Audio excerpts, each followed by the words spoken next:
Backward. I don't know how to start this shit. Rappers are monkey flipping with the funky rhythm. All right, guys, welcome to the show. I'm Andrew. And I'm Travis. Well, big news coming out of the NBA draft where big blockbuster trade between the Chicago Bulls and the Minnesota Timberwolves. Jimmy Butler is being sent to the Minnesota Timberwolves for the 7th overall pick, which turned out being Lauri Markkanen, Zach Lavine, Kris Dunn, and Minnesota also got the 16th overall pick, which ended up being Justin Patton from Creighton. And this is a huge blockbuster deal. I know, Travis, we both kind of felt very negative about this when the trade initially happened on draft night. So after getting a few days to kind of, decompress, what are your thoughts on this trade for the Bulls and the Timberwolves? Yeah, first of all, right when I heard about the news, I was just heartbroken. I was like, Jimmy G Buckets, the Bulls franchise player, is being traded away. This is a huge step for the Bulls. Obviously, they're going into rebuild mode. I think that's pretty much signaling that for the next 5 years, we could be watching some bad Bulls basketball. But after a few days of thinking about this trade, I'm kind of for it. I saw that the Bulls, when they were trying to trade Jimmy Butler, they were saying Boston wasn't willing to give up that number 3 pick or Brooklyn's first-round pick next year. So that was really surprising that they weren't really trying to go all in for Boston to get Jimmy Butler. But, the guy ended up getting 3 lottery picks for Jimmy Butler, which isn't really bad. You got Kris Dunn, you got Zach Lavine, and then you ended up drafting Lauri Markkanen in the draft. I thought they actually came away with a decent haul. You look at the Bulls, they got a new, young, athletic backcourt that's going to really be there for the franchise. They're going to be leading the team. Kris Dunn, he didn't play a lot last year, but as we all know, with Tom Thibodeau, he's not really a big fan of playing rookies in big minutes. But when he did play, he did show some upside. He was a lottery pick last year. And with him and Zach Lavine, if Zach Lavine could come anywhere near what he was doing last year, then the Bulls will be okay. Now, I know he's coming off a torn ACL. A lot of people, especially Bulls fans, we've heard this story with Derrick Rose.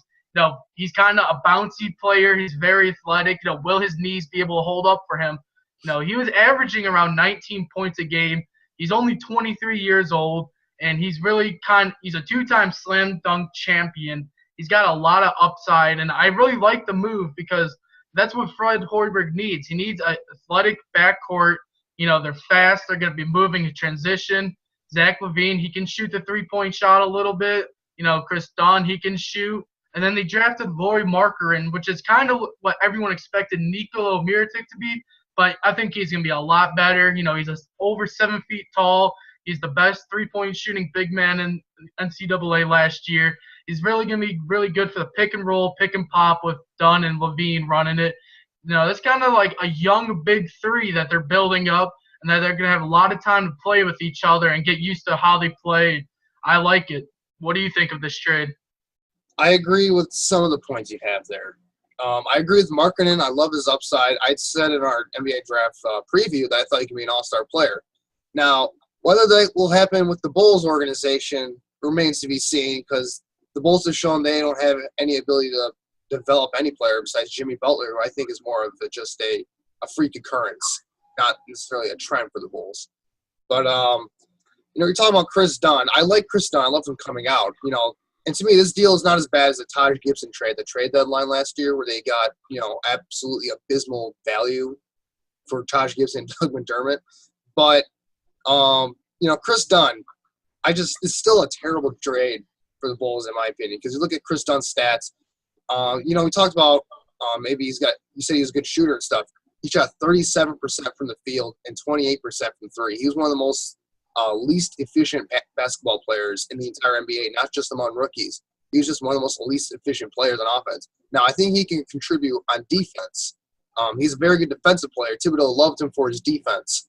That's why he was able to get some minutes there. But he was supposed to, I believe he was a senior coming out of college. He was supposed to be NBA ready coming into the NBA game. And he looked very, not ready for the NBA. And he's supposed to push Ricky Rubio last year for the starting position. And he was not able to do that. Instead of the Timberwolves trading Ricky Rubio, they had to keep Rubio because they realized Dunn's not ready to step in right now. So I kind of like Dunn as an individual piece. I like Dunn as an individual piece. I like Zach Lavine as an individual piece. The questions I have with Zach Lavine is, you said they got 3 lottery picks. That's what John Paxson said in his press conference after the draft was made. I don't agree with that statement because Kris Dunn is in the last year of his rookie contract. And coming off that ACL injury, we're not sure whether he's going to be able to play until about midway through the year or not. So basically, they might be getting half a year of Zach Lavine on a good contract before they're going to have to pay him a ridiculous amount of money in order to keep him, because somebody is going to overpay for him in the free agency market. So even though I like Zach Lavine, I'm not sure how I feel about Zach Lavine as an individual piece of this trade. Again, Markkanen, I like him, but ultimately, I just feel like the Bulls did not get enough at all. Not at all. And, the thing that really just makes me mad as a Bulls fan is they gave up the 16th overall pick, which makes no sense to me. I mean, if you're going to be trading you're trading Jimmy Butler, top 15 overall player in the league, one of the best two-way players in the league. He was just on an all-NBA team, all-star. We get all that. He's big time. He was the only reason the Bulls were anywhere near competitive last year. So he's got 2 years left on his contract where he's only getting paid $18 million per year. That's a great contract for a star player. So there's no need for the Bulls to really trade him at this point. I mean, if a great deal comes, trade him. I'm all for it because I believe the Bulls need to find a direction where they need to rebuild. But this just wasn't the deal. And we talked about the Celtics, not willing to give up some of their picks. I mean, that's their loss because Jimmy Butler could be a game changer for the Boston Celtics. And if they're willing to just sit on their picks, I mean, I don't know. I don't know what Danny Ainge is doing over there in Boston. But to me, this just screams Darpax just being lazy. I mean, they traded for the number 7th overall pick. And they said going into this that they didn't talk to Lauri Markkanen. They didn't give him a workout. For all we know, they probably just went online after they made the trade, watched a couple mock drafts, and said, oh, Lauri Markkanen, he's getting picked a lot. Let's pick him. And then they said, we love Kris Dunn coming out of the draft. They didn't see him play last year, obviously, just like they didn't see Cameron Payne playing in Thunder, and they still loved him to trade for him, just like they didn't watch Jerian Grant in his first year in New York, and they still decided to trade for him. I mean, I don't think they actually watched these guys. They just say, oh, he looked pretty good in college. We haven't really watched him in a while. It still sounds like he could be good. Let's trade for him. Let's give up first-round picks for him. It makes no sense to me. They could have gotten a great role player. I don't think they needed to give up the 16th overall pick. If they didn't give that up, maybe I'd feel less negative about it because, again, I like some of the individual pieces in this trade for the Bulls. That was just a huge head-scratcher for me. Yeah, I was completely blown away when I saw that they ended up giving away their 16th overall pick because I felt like that was unnecessary. Yeah. Basically, you traded up 9 spots to get Lauri Markkanen, and you had to give up your guy and a proven two-way all-star player in Jimmy Butler. But I do like that they kind of decided, hey, we've had Jimmy Butler, we're not going to the NBA Finals. They realized that. You got the Golden State Warriors, you got Cleveland. Those are the 2 top teams, and the Bulls realized with Jimmy Butler they just weren't going to get there, so they decided, now is the time to make the rebuild move, and they did a great job by acquiring 2 young pieces in the backcourt that could potentially be the Bulls' future.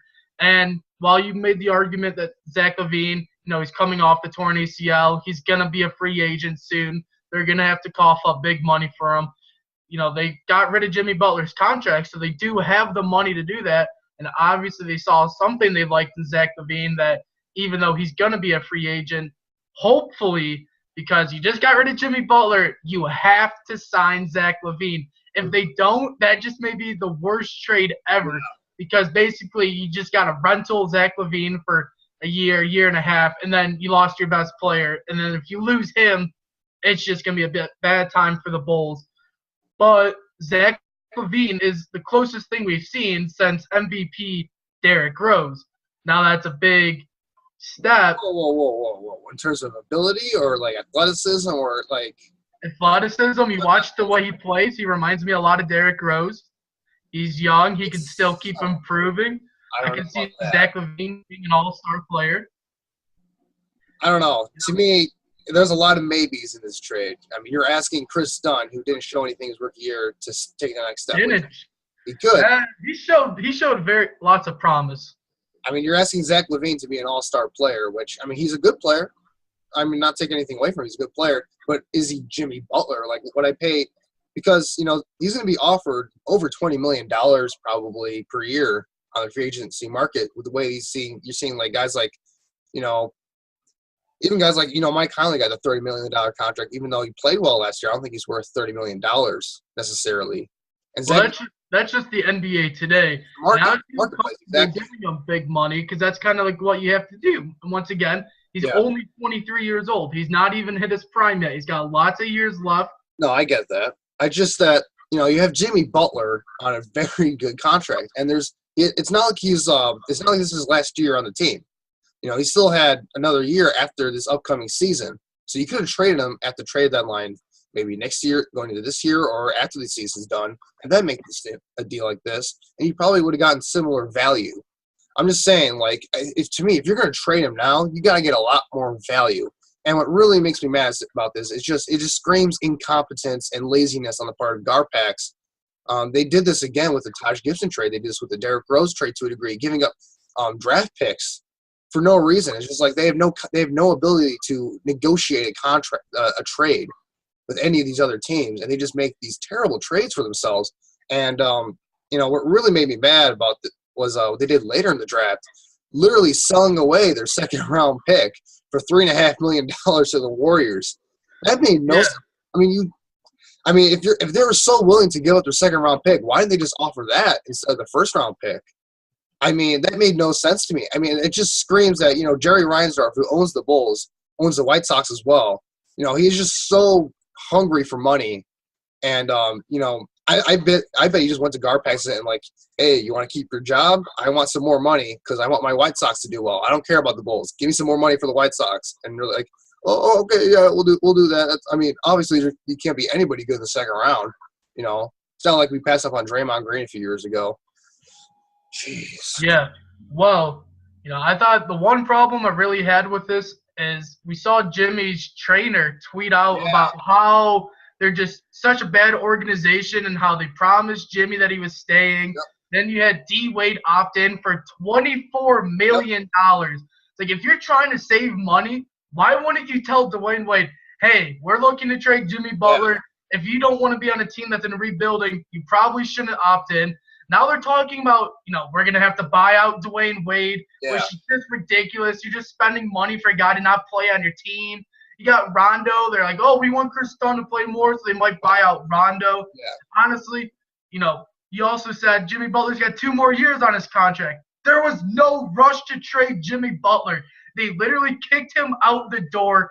Jimmy has shown Chicago nothing but love. He wanted to be here. That's my thing. He wanted to be here, wanted to build his team, and again, there are some positive things that can become from this trade, and it all depends on how these young guys develop. But from what I've seen, there's a lot of maybes, and this guy has potential, and maybe if he develops, he could be as good as Jimmy Butler. That's basically what we're saying with this trade. And what really makes me mad is they didn't set them up for the future with maybe future picks. I feel like they could have gotten, instead of if they're going to give away the 16th overall pick, maybe they could have negotiated to get a future first-round pick for the Minnesota Timberwolves. That way they could, set themselves up more for the future. That also just really didn't make any sense to me. Yeah, well, also now with Jimmy Butler being traded, you got that $18 million cap hit off the books. I know they're rebuilding, but they could potentially be suitors in free agency. Probably not this year, but next year or 2019. They're kind of got more up for next year, I think. Exactly. So I guess they must have looked at Jimmy Butler, and they just didn't really feel like he was the guy that could lead a team to a championship that they could build around, and they decided, we're going to try to get as much as we can from him, but it didn't look like they got the full what they could have gotten from Jimmy Butler. But they did get 2 nice pieces. They did set themselves up with cap room, so if they wanted to sign a free agent, they could. And now you got kind of like a young core to build around, and they're going to grow up and play well together. Yeah, the thing with Garpax is, though, they have no idea how to value free agents. We've seen this over the last few years. They've been striking out on the big name guys, and then they spend too much money on a guy like Dwayne Wade. So Yeah. I just don't trust Gar. If they're going to a complete rebuild mode, I don't trust Gar Pax, to complete a rebuild. I just don't at this point. They just proven time and time again to just not know what they're doing, and this trade just kind of signals that to me. So going forward, how do you think this roster is going to look for the Bulls going forward? Yeah, obviously there's going to be some rough times, and that's going to be okay because they're fully committed to rebuild now. Hopefully, Kris Dunn, Zach Lavine, he comes back from injury. He kind of looks like he was looking last year when he was playing really well. Kris Dunn, he makes that second-year improvement. You kind of see the promise he showed as a college player. He's going to be really good in the pick and roll as a ball handler. And if he can improve on the three-point jump shot, that's going to be really big. I think with a few extra lottery picks in the next few years, you're going to have a really good young core. LeBron's going to be getting older, and he's going to kind of wash away, and the Cleveland's going to fall from the Eastern hierarchy. But, they're going to get a lot of young players, hopefully a lot of high draft picks that they can build their team around and potentially be, fighting for a playoff spot in the next 3 to 5 years. I don't see that happening. I like some of the pieces they got in this trade, but Garpax just haven't proven enough to me to really make me feel confident in a rebuild. And going forward, I look at this upcoming year. I think they're going to try and buy out Rondo.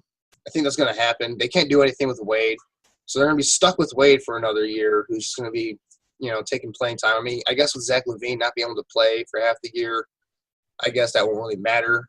But hopefully they don't do something really stupid and re-sign Nico Mirotic to a insanely high contract, because if you're going to draft Lauri Markkanen, you're basically drafting him to replace Nico Mirotic. And I'm hearing rumors that they're still interested in re-signing Nico Mirotic, which makes no sense to me. He hasn't proven anything in 3 years he's been here. I look at Nico Mirotic. He's basically good for 1 month a year. He goes off for March, plays really well in March, and then he's just inconsistent and not very good the rest of the year. So I hope they don't commit a lot of money to re-signing him. I'd rather they re-sign Felicio, their other restricted free agent, keep him because they need an athletic big that can defend and rebound. But going forward, I don't know if anyone's going to want to come here, because you mentioned that tweet by Jimmy Butler's trainer. He's basically implying that the GM basically just lied to them straight up to their face, because there were reports before that Jimmy Butler had a really positive meeting with Gar Pax before he went on his vacation to Paris and stuff like that. So he was probably thinking he wasn't going to be traded, and they probably thought it was a slap in the face for them to trade him, especially for such little value. So I don't know if they'll be able to even attract free agents to this point. Yeah, it's going to be hard. I think, hopefully next year they'll get a top 5 pick, maybe the year after. I think if they had a top 5 talent to the roster around Lavine, Dunn, and Lauri Markkanen, that's a really good group, and they're going to see these young guys are going to be hungry. They're going to want to win. Maybe in a few years, maybe the GM's gone. They get a new guy, and that'll attract free agents, and then we'll be able to add, a missing piece to the roster to potentially put them back into the playoffs, potentially try to put them back into winning an NBA championship.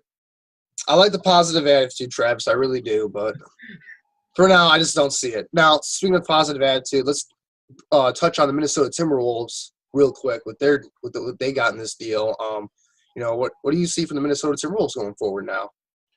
Wow, I mean, what a move by Minnesota, acquiring a talent like Jimmy Butler.